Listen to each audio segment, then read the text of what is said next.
میں اپنے بھائیوں کو دیکھ رہا ہوں گھوڑوں پر سوار ہیں. چند دنوں پہلے بادشاہ نے کھولتے ہوئے تیل میں ان کو ڈال دیا تھا, ان کے جسموں کو جلا دیا تھا.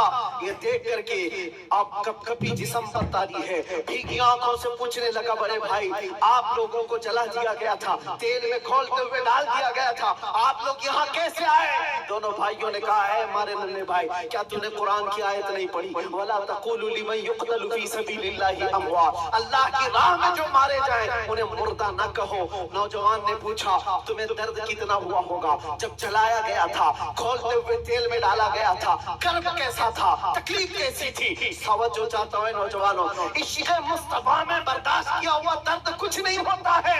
ان نوجوانوں نے کہا, درد کون سا, کرب کون سا, تکلیف کون سی؟ تو نے ہمیں ڈالتے ہوئے دیکھا ہے کھولتے ہوئے تیل میں, جلتی ہوئی چمڑی دیکھا ہے, لیکن ہمیں درد کا احساس نہیں ہوا, اس لیے کہ جس وقت جلاد ہمیں تیل میں ڈال رہا تھا سامنے تو ہمیں جمال مصطفیٰ نظر آ رہا تھا.